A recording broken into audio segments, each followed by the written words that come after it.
Halo, selamat pagi semua untuk teman-teman peternak hebat Nusantara. Pastinya selamat pagi dan selamat hari Minggu yang penuh semangat dan ya, penuh beraktivitas, Mas ya.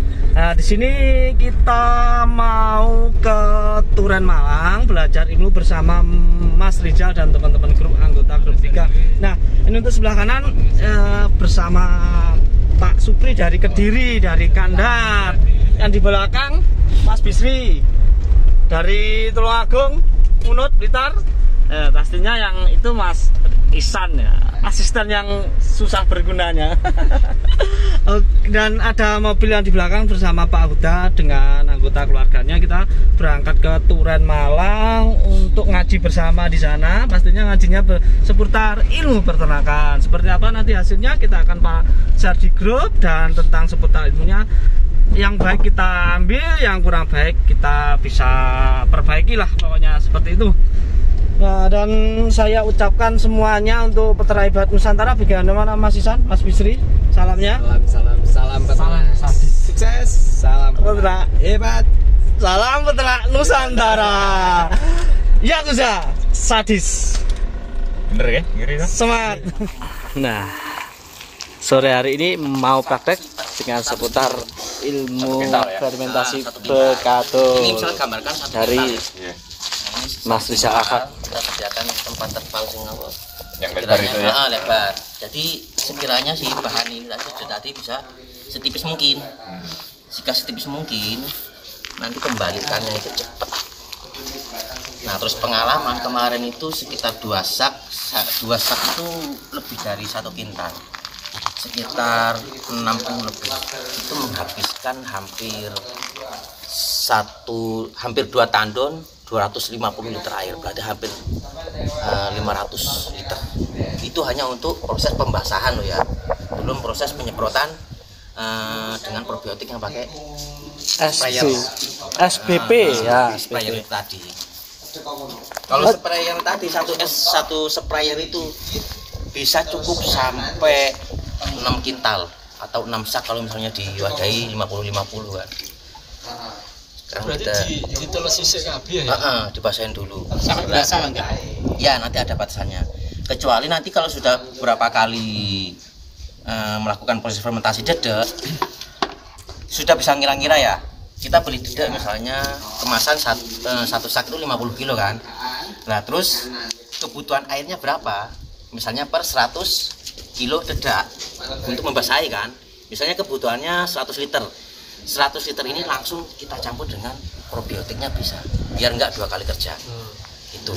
Oh, jadi kita sudah tahu dulu dosis airnya yang penting. Tapi kalau untuk pembasahan. Tapi kan gini Mas, kadang itu kualitas ini dedek ini juga nggak sama kebutuhan airnya. Mengaruhi penyerapan.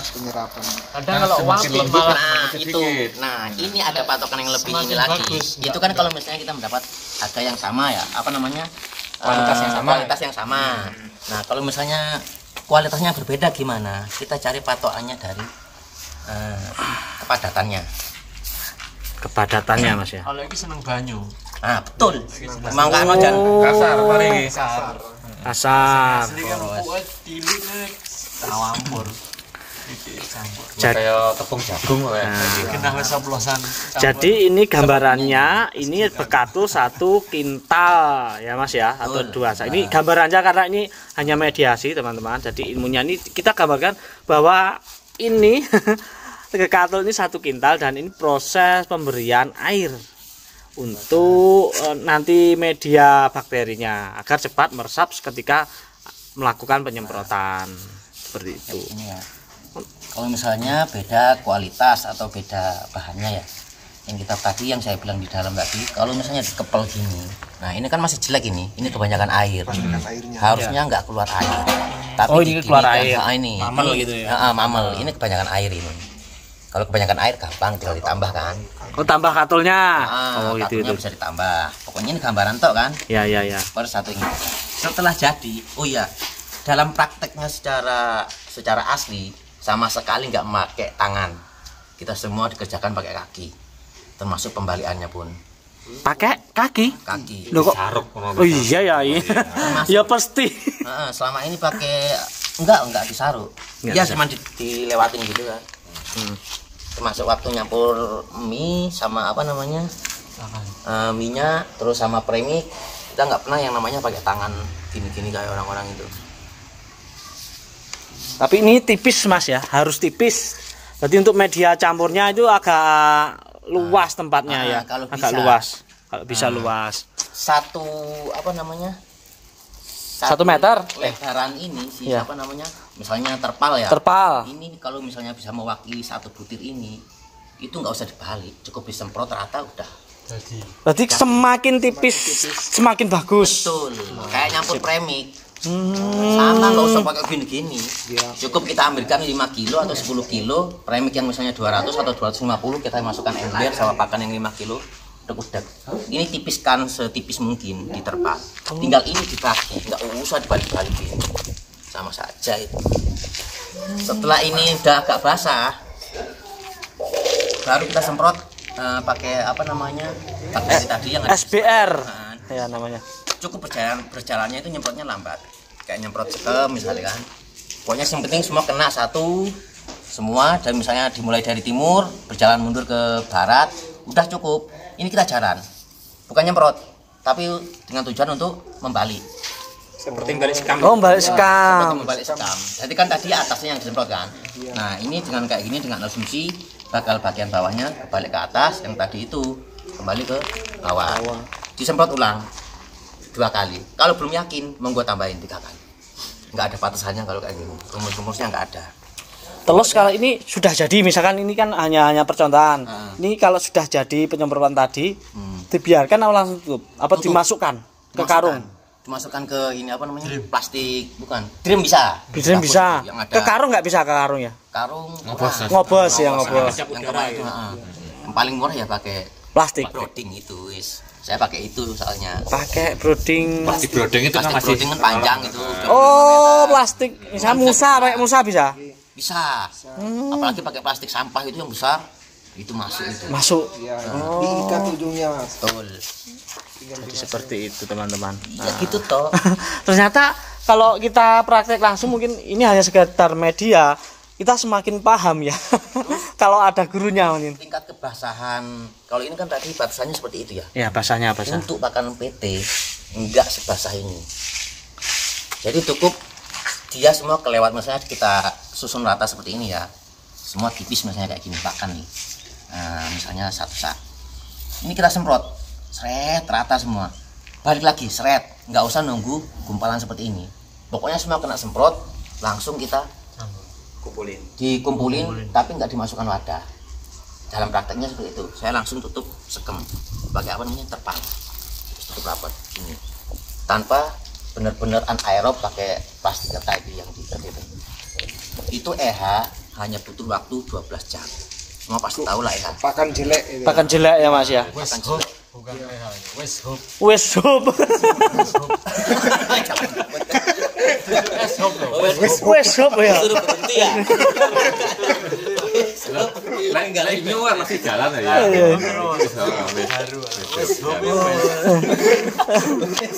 Pakan es hop aja bisa difermentasi terus apalagi ya katul bisa lah pakan. Es hop serat kasarnya punya berapa sih? Dikit cuma 5. Nah, campurannya. Tapi kok mencret? Loh. Es hop. Bukan Iya, iya. mencret sih. Oh, detailnya kan, detailnya 5. Ini. Lah yo. Belum dedek. Enggak. Botol. Di sini seratok. Sensor wes hop sensor. Ini fermentasi berapa jam? Untuk dedak, kemarin saya yang kelamaan 7 hari itu energinya habis. Yang bikin ayam nggak berhenti makan kan. Oh iya. Cukup 1 hari. Arti 1 kali 24 jam. Jadi misalkan sekarang bikin, makannya besok. Ya, Sore betul. gitu. Nah, kalau secara teori buku sama orang-orang yang duduk di bangku perkuliahan, setelah jadi kan ya, biasanya sudah ngelewatin 1 kali 24 jam atau maksimal 3 kali 24 jam ya, atau 3 hari 3 malam ya. Itu kan biasanya dikeringkan dulu. Kalau saya dalam prakteknya enggak, Langsung dikasihkan. langsung dari plastik itu saya buka kan. Nah, saya taruh di pinggir. Ini saya ganti pakan pakan itu saya ratakan dulu kan, kayaknya mau nyampur premik. Baru ini saya timbang sekitar kayak tadi itu perkiraan satu sak pakan ininya 25 kilo. Ini baru saya tabur di atasnya gini. Sampai benar-benar nutupin pakan. Diaduk enggak. Langsung ditiban pakan lagi. Jadi kita proses pengadukannya dari mana? Ketika kita masukkan ke sak lagi mau ngasih pakan, ketika dijatuhkan, dicampur dengan sendirinya. Insya Allah dengan bantuan fermentasi dari dedak ini bisa membantu memperbaiki FCR Mas ya, karena FCR itu sama dengan Duit. FCR itu sama dengan pakan. Bebas Mas. Cuman kan ini jatuhnya kan ke sumber karbohidrat ya, atau energi. Pada dasarnya ketika kita menambahkan sumber energi, ada kesempatan untuk memasukkan sumber protein.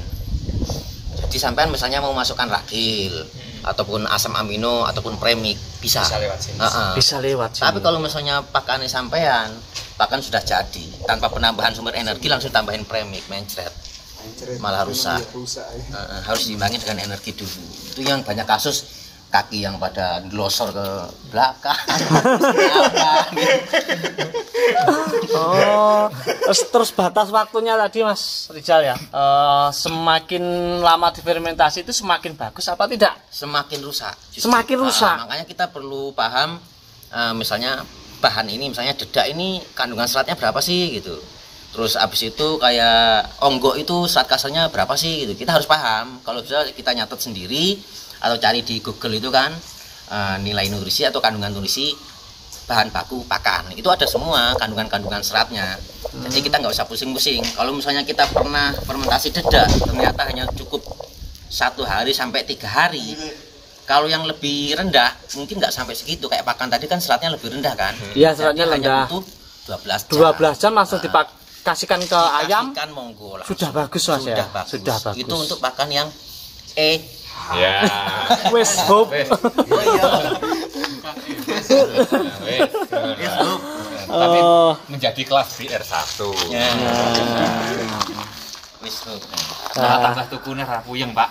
Duitnya rantek. Terus kita tahu ciri-ciri fermentasi ini jadi apa enggak gitu. Gimana cirinya Mas? Kalau pakan jelek apa paling kelihatan? Jerot kan? Jerot. Nah, kalau setelah kena pakan ini, setelah berhasil fermentasi, kotoran sempurna. Kering, lebih kering. Kering, lengker. Ya ada bakteri kuat. Bahkan seperti yang apa? NI. Saya sempat bilang, nah, ini sebenarnya NE, koksi, ada apa enggak sih bakteri ini? Soalnya nggak diobatin, hanya dengan memperbaiki pakan tadi fermentasi, artinya menurunkan serat. Keesokan harinya hilang sendiri. Hilang, NI hilang. Nekrotis apa? Enteritis. Awalnya kan dari pakan yang Dari jelek. pakan. Oh, gitu Pak ya. Pasti, semua itu sumbernya dari pakan. Pakan dengan bantuan kita probiotik ini ya, probiotik fermentasi ini sebenarnya Sudah membantu katul ini mediasi Mas Rizal ya. Pakan. Iya, anjane wingi ya. kayaknya bener ya. Kalau gini Mas, akan ada yang meragukan teman-teman itu loh. Kalau kok bisa katul dedak ini difermentasi terus kok jadi bagus ya? Kan hanya kayak kalau peternak itu berapa sih protein ini kayak sekarang kayak nggak mungkin. Sebenarnya yang kita sampaikan di sini adalah ini adalah bakteri. Bukan bekatul lagi ya berarti ya. Kita memasukkan mikrobakteri itu lewat bekatul ini yang dibilang harganya murah. Sebagai media. Sebagai media saja jadi teman-teman untuk bekatul ini aja sebagai media mikroorganisasi untuk berkembang terus dikasihkan ke pakan. Jadi seperti itu. Kalau mikroorganisme tadi kan berbentuk air lewat bekatul ini karena ada sumber makanannya dan patinya seratnya itu terbantu menjadi lebih baik lagi. Jadi bukan bekatulnya nanti, tapi probiotiknya nanti berkembang jadi lebih baik dan pakannya juga ikut lebih baik juga. Jadi teorinya seperti itu. SPP-nya tadi dikasih air nggak kalau dicampur air berapa untuk 1 liternya untuk nyemprot ini? Oh iya, tetap. Jadi yang saya tadi cerita itu ya. Nah, jadi kulturan pertama kan 1 botol ya. 1 botol saya kultur ke air galon 20 liter kan. Nah, setelah ini jadi yang ini, saya menyediakan lagi ember kapasitas 20 liter. Saya ambilkan dari yang sudah saya kultur tadi. Yang 20 liter. Jadi indukannya lah Mas. Dari indukan yang saya perbanyak tadi. Ini saya ambilkan 1 liter. Kalau sampai kurang yakin, boleh 2 liter. Itu kan gratis kan. Berarti yang dari kulturan yang pertama tadi diambil 1 atau 2 liter dicampur ke 20 liter air biasa. Bukan, ember kapasitas 20 liter, belum ada airnya kan. Setelah itu sama seperti kita mau memperbanyak tadi, kita tambahin makanannya. Gula Bebas. Mau setengah kilo nggak masalah, mau dikurangin nggak masalah. Hanya cuma untuk mengaktifkan toh. Nah, terus memperbanyak. makanannya. Terus sama kasih dedek juga, dedek yang belum difermentasi di campuran tadi itu nggak masalah. Dia juga makanannya kan tinggi, atau air rebusan kentang itu bisa juga. Tapi ketika mencampur dengan bakteri yang sudah dikultur tadi harus dalam kondisi dingin. Itu toh. Setelah itu, setelah makanannya terus bakteri sudah dimasukkan, air silakan ditambahin sampai full. Setelah itu ditutup, ember yang ada tutupnya ya, tutup rapat. Fermentasi 1 kali 24 jam. Besok sudah bisa. Dosisnya berapa? Kita ambil tangki. Kita ambilkan dari ember yang 20 liter tadi yang dikulturkan. Kita ambilkan 1 liter. 1 liter sampai 2 liter kita masukkan tangki kan. Ke tangki kan. Kita fullin airnya. Nah, 1 tangki ini bisa untuk 6 kintal. 6 kintal. Wah, luar biasa Pokoknya sekali. Harus yang pertama kuncinya ini. Dia harus rata basahnya.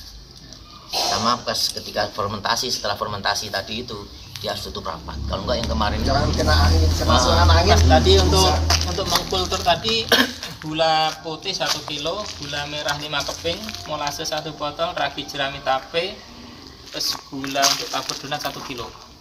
Ragi jerami tape itu bukan makanan, itu. Itu bakteri.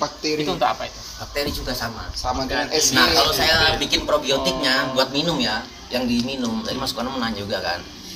Itu saya ambilkan dari yang kulturan itu 1 liter. Terus dari SBP itu ragi jerami tape itu kira-kira 5 sendok. 5 sendok. Terus saya kasih rebusan molase kan. Saya cairkan. Saya godok lah ya sampai dingin, baru yang 5 sendok ini tadi saya cairkan. Dia bentuknya kayak ngegumpel, kayak ada ini bekas kunyahan rumput. Nah, itu harus dianjurkan pakai tangan, pakai sendok susah itu. Setelah hancur baru digabungkan dengan hasil kulturan yang tadi 1 liter itu. Sama, saya tambahin sampai air jadi 20. Nanti aplikasi ke tandon berapa? 1 liter sampai 2 liter. Itu insya Allah ke kotoran bagus. Itu untuk minum ya? Untuk minum yang probiotik kalau itu. Jadi saya nggak pernah yang namanya pakai kefir. Benar kalau memang kefir itu bakteri Baik. yang bakteri paling baik, yang paling sesuai dengan pencernaan emang di kefir. Cuman saya nggak tahan sama ribetnya. Jujur aku. Soalnya sing gurune dhewe sing ngomong nang aku. Sing kayak pelatihan. Ngomongin keper digolek aparta. Alhamdulillah. Bayang dong, kapan mari ini. Luar biasa sekali teman-teman. Untuk ilmunya pada hari ini. Gampang aja. Jadinya susu kafir. Beta kok nih, mau sik tenak mau. Nah, ini titik sebelahnya kan. Ini sudah sore, mungkin ilmunya tadi ya kurang begitu mengena ya teman-teman, tapi sudah mewakili berbagai pertanyaan teman-teman semuanya tentang fermentasi bekato tadi. Untuk menciptakan, lah itu Pak Uda sudah pamit juga. Pak Uda. Nggih. Wonten. Kula nggih ajenge bareng-bareng kok niki. Ya Pak Pri nggih. Oh nggih sareng-sareng mawon. Oke teman-teman, mungkin cukup segitu aja untuk update info pada hari ini seputar fermentasi dari bekato tadi agar membuat kualitas pakan lebih baik lagi. Jadi nanti akan saya praktekkanlah bagaimana secara detailnya agar ilmunya tersampaikan dengan bagus. Nah, untuk sementara kita mau pamit dulu ke Bos Rizal langsung dan kita pulang ke Blitar dan ke Tulungagung juga ke Diri. Selanjutnya saya ucap salam peternak Nusantara, salam peternak sukses, salam peternak hebat. Wassalamualaikum warahmatullahi wabarakatuh.